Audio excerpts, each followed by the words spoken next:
gotta be right around here. Oh.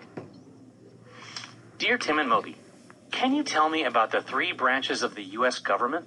What do they do? From Marin. Hey, lucky for you, we're in Washington, D.C.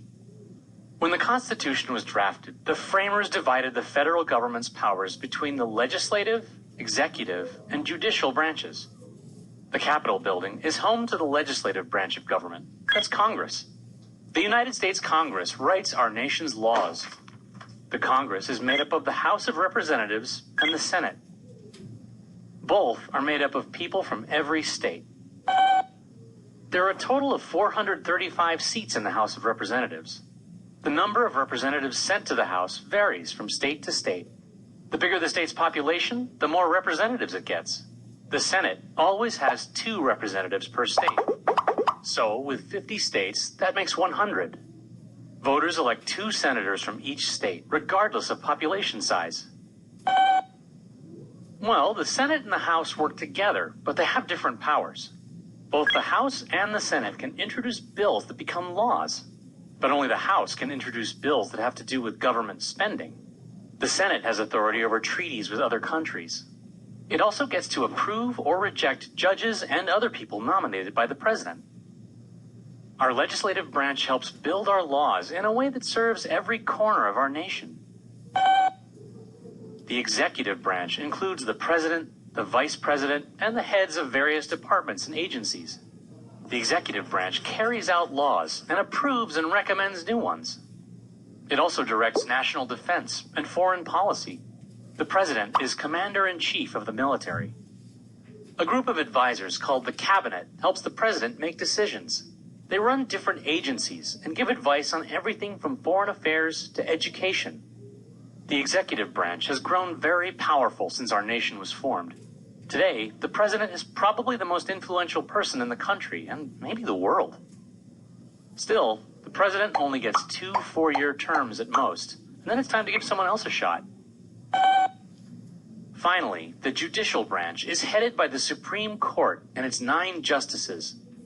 When someone brings a case before the Supreme Court, it means they think some law is unconstitutional. In other words, that it conflicts with the rules set out in the Constitution. If the Supreme Court agrees, the law is struck down. The Supreme Court is the highest court in the country, and their decisions overrule those of all other courts. The lower courts use the Supreme Court's rulings as guidelines. So each ruling helps shape the law of the land. Well, the branches work together in a complex system of checks and balances. The framers of the Constitution didn't want any one branch to have too much power. So each branch is limited by the other 2 in different ways. For example, Congress presents a bill to the president, but the president doesn't have to sign it. He can say no and veto it. But Congress can override that veto if 2/3 of the representatives in both houses agree.